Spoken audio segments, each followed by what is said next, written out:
지금 이 영상을 시청하고 계신 여러분들의 항해는 어떠한 상태인가요? 이 단단한 바다에서 순항하는 사람들도 있고 거센 폭풍 속에 있는 사람도 있고 항구에 잠시 정박해 있는 사람도 있을 것이다. 그리고 다시 항해를 시작해 앞으로 무슨 일이 일어날까 기장된 마음을 안고 망망대하러 나가는 사람도 있을 것입니다. 아니, 당신들이 지금 어떤 상황이 있든 이 영상을 통해 힘을 얻고 다시 한번 항해를 할 수 있기를 하기 바랍니다. 나는 지금 모든 사람들에게 회복력이 있다고 믿습니다. 이 회복력은 우리 마음속에 있으면 자신의 내면에 조금만 자세로 들여다보면 누구나 찾을 수가 있습니다.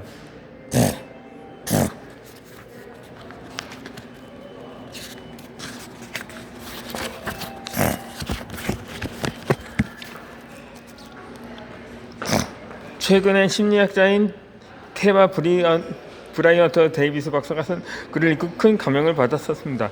나는 그분의 글을 이곳에서 여러분과 나누고 싶습니다. 상처받은 마음은 다시 사랑할 수 있고 이루지 못한 꿈은 다시 이룰 수 있으며 초조하고 불안한 마음은 다시 평온을 찾을 수 있다. 모든 끝은 새로운 시작을 의미한다고 말입니다. 오래된 것이 떠나가고 사라지면 새로운 것이 탄생하기 마련입니다.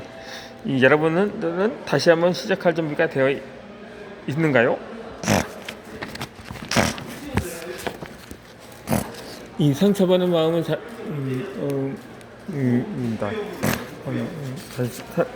쓸 수 있습니다.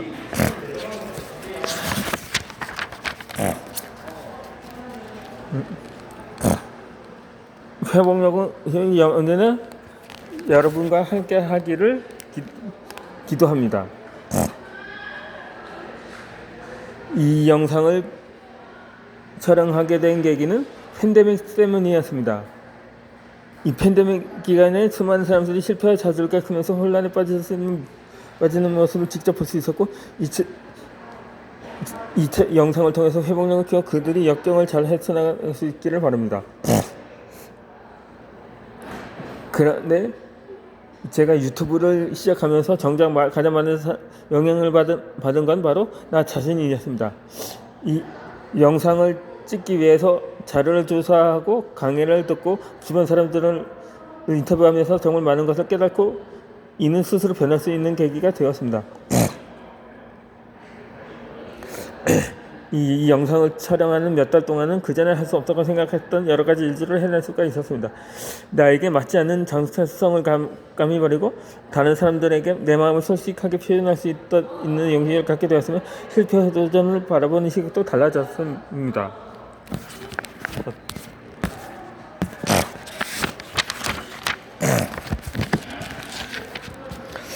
불확실성과 미지의 세계를 끌어안을 수 있는 용기가 생겼고 나에게 중요한 가치관이 무엇인지 명확하게 알게 되었으며 그동안 알지 못했던 나의 모습을 발견하고 예전과는 다른 방식으로 자기 자신을 사랑하게 되었던 것입니다.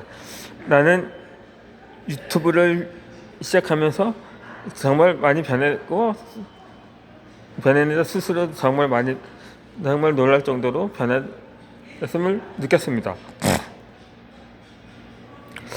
예전에 어떤 책에서 이러한 문장을 읽은 적이 있습니다. 작가는 자신이 배우고 싶은 것은 글로 쓴다는 것입니다. 그러니까 내가 책을 집필하는 계기가 되었는데 해당 책을 완성하고 보니 이 문장이 더욱 와닿았습니다. 그렇게 회복력은 그 누구보다 나에게 필요한 것이었습니다. 이 영상을 통해 누군가에게 도움이 되어 수 있을 거라고 생각했는데 가장 큰 도움을 받는 사람은 바로 나 자신이었습니다. 나는 전문가가 아니라 여전히 많은 것을 배우고 있는 학습자입니다. 그리고 책을 집필하면서 집필한 것도 나의 배움의 방식 중 하나입니다. 내가 쓴 것을 통해서 많은 사람들이 공감하고 변화하는 계기를 있기를 바랍니다. 나 자신과의 관계를 바로잡아 봅시다. 제가 유튜브를 하게 되면서 가장 많이 바뀐 점은 바로 나 자신과의 관계입니다.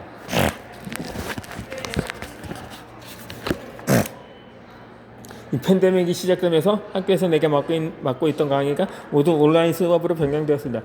처음 온라인 수업을 시작했을 때는 하루 종일 화면 앞에 앉아 있다 보니 수업이 끝나고 나면 두통에 시달렸습니다. 첫 수업이 끝나고 나는 이 상황이 생각보다 오래 지속될 것을 깨달았어요. 그리고 이 수업 형태를 계속 유지하려면 먼저 내 체력을 길러야겠다고 생각했습니다. 사실 예전에는 내 몸이 보내는 신호에 크게 귀를 기울이지 않았습니다. 우선 바쁜 일을 해결하는 것이 더 중요하다면서 두통은 약을 먹으면 사라질 거라는 건 확신을 했습니다. 나에게 일을 끝내는 것이 정말 더 중요해졌습니다. 그렇게 몸의 피로가 계속 쌓이게 놔뒀고 정말 참을 수 없는 고통이 찾아왔을 때 그제서야 하던 일을 멈추고 잠시 휴식을 취했습니다. 규칙적으로 운동하고 최대한 건강한 음식을 챙겨 먹으려고 노력했지만 이것은 글쎄 형식적인 자기관리에 불과했습니다. 습관을 실천하는 것으로 자기관리를 잘하고 있다고 스스로를 위로를 하고 싶었던 것뿐입니다. 정작 중요한 때는 내 몸이 무엇을 원하는지 무엇을 이야기하고 있는지 손에는 몸이 보내는 신호에 전혀 귀 기울이지 않았습니다. 나는 스스로에게 나의 감정은 중요하지 않다고 말하고 있었습니다. 이 사실을 깨달은 나는 온라인 수업을 시작하게 되면서 다시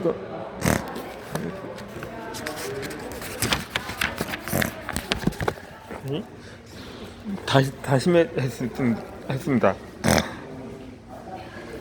이 기간을 무사히 보내려면 이 무엇보다 중요하다면서 지금부터라도 나를 아끼고 사랑해 주자고 말입니다. 그때부터 몸이 보내는 신호에 귀를 기울였습니다. 어떠한 감정이 느껴지는지, 어떤 도움이 필요한지, 호흡과 자세는 어떤지 자세히 살펴봤습니다. 그리고 몸이 조금이라도 불편하면 하던 일을 멈추고 물을 마시고 스트레칭도 하면서 잠시 휴식을 취했습니다. 이 습관이 몸에 있자 내 몸은 아주 오래전부터 나와 항상 이렇게 있었다는 사실을 깨달았습니다. 기쁘고 슬프고 상처받고 실망해서 그 모든 순간에 내 몸이 나와 함께 있었습니다. 나에게 무슨 일이 있든 내 몸은 언제나 커다란 그래도 들고 서서 내 모든 감정과 생각을 받아주고 있었습니다. 예전에 나는 뭔가 마음에 들지 않는다는 눈빛으로 내 몸을 바라보곤 했습니다. 그런데 이번에 내 몸을 진실로 고마움을 느꼈습니다. 그러니까 나와 함께 그만한 일을 몸을 건져줘서 정말 되게 고맙습니다. 사람의 몸은 가볍게 자란 모습과 혈당 같은 무슨 일이 있어서 자신 있게 쓴 몸이 간다는 점에서 모두 같습니다. 이 유튜브를 하면서 나 자신을 더욱 잘 이해하게 되었고 나와 한층 더 가까워진 것을 느꼈습니다.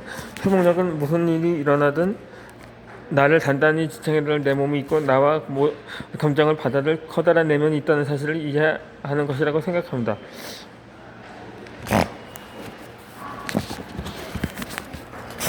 인생의 길 위에서 얼마나 많은 사람들을 만나도 결국 마지막에는 나 자신만 남을 뿐입니다. 실패하고 좌절했을 때 느끼는 괴로움은 오직 나만이 알아차리고 느낄 수 있습니다. 그러니 이렇게 가장 오랜 시간 나와 함께 있어지는 나 자신을 세심히 하게 돌봐주고 아껴줘야 마땅합니다. 시련과 역경에서도 배우고 성장을 합니다. 이 영상을 통해서 어떻게 하면 회복력을 키울 수 있는지에 관한 내용이 담겨 있습니다. 회복력은 우리 몸 안에 존재합니다. 내가 어떤 감정을 느끼고 있는지 자각하고 감정과 공존하면서 몸의 상태를 알맞게 조절할 수 있을 때 회복력이 나타납니다. 회복력은 우리 머릿속에서도 존재합니다. 꽉 막힌 사고방식을 자각하고 조금 더 유연하게 실패와 좌절을 바라볼 때 회복력은 모습을 드러냅니다. 또한 회복력은 인간관계에도 존재합니다. 서로 진실하게 연결되고 다른 사람들에게 키워낼 수 있을 때 회복력이 생깁니다.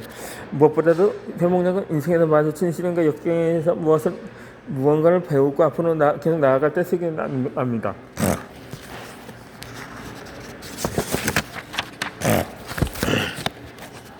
모든 사람에게는 회복력 있고 인생의 항해 중에 만나는 폭풍우에 맞설 수 있는 충분한 힘이 있습니다.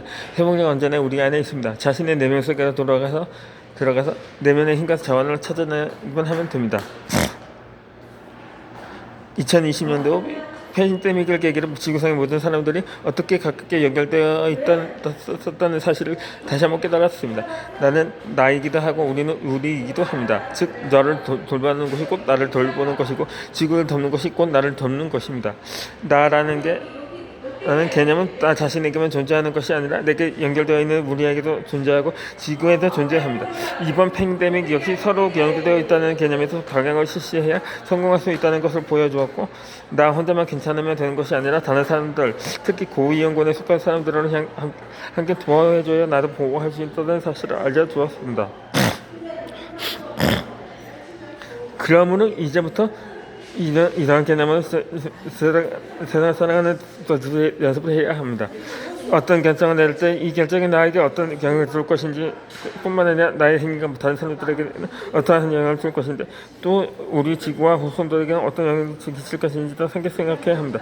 이런 생각으로 세상을 살아갈 때 우리 앞에 발생하는 일들을 바라보는 관점도 달라질 것입니다.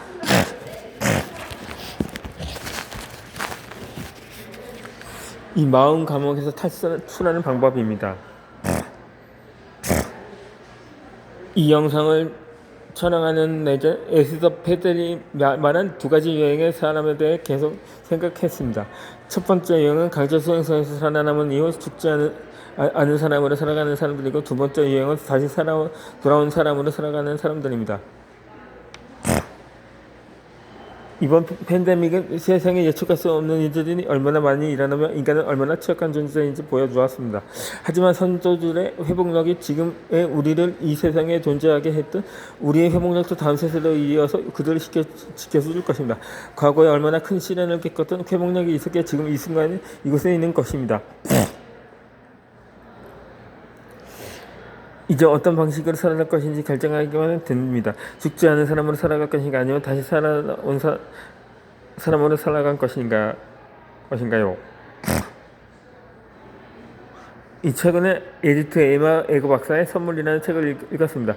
90살이 넘은 에거 박사는 유태인 강제 수용소의 생존자입니다.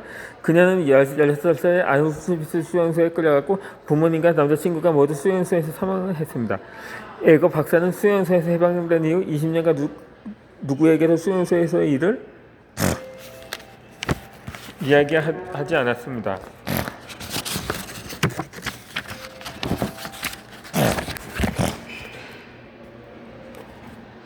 생존 죄책감은 내내 그녀를 괴롭혔는데 혼자만 살아남았다는 죄책감에 살아있어도 결국 행복할 수가 없었던 거죠. 수용소에서 해방된 지 30년 뒤에 에거 박사는 아우슈비츠 수용소를 찾아가서 자신의 상처와 마주했습니다. 에거 박사는 한 인터뷰에서 히틀러가 있고 없고는 중요하지 않았어요. 제 마음이 곧 강제 수용소였으니까요. 저는 20년 동안 제 마음을 그곳에 꽁꽁 가두었습니다. 세상에 가장 큰 수용소는 우리 마음 속에 있습니다. 그리고 그곳을 문을 열 수 있는 열쇠도 바로 우리에게 있다고 말했습니다. 어쩌면 여러분들은 과거에 겪었던 일 때문에 마음 감옥에 오랜 소금되어 있는 중일지도 모릅니다. 스스로는 창피하게 생각하고 사랑받을 자격이 없는 한심한 사람이라고 생각하고 더 이상 아무도 신뢰하지 못하고 도전이 좋고 나에게 상처준 사람에 대한 분노가 내면에 가득할 수도 있습니다. 이러한 부정적인 감정들로 인해 우리는 마음 감옥에 가져 빠져나오지 못하는 것입니다. 하지만 마음만 먹는 사람 감옥에서 벗어날 수 있습니다. 감옥의 문을 여는 열쇠가 바로 내 안에 있기 때문입니다. 자신의 내면으로 들어가서 내 스스로 문을 열고 마음 감옥에서 걸어나오는 것, 그리고 다시 새로운 삶을 살아가는 것이야말로 바로 회복력입니다.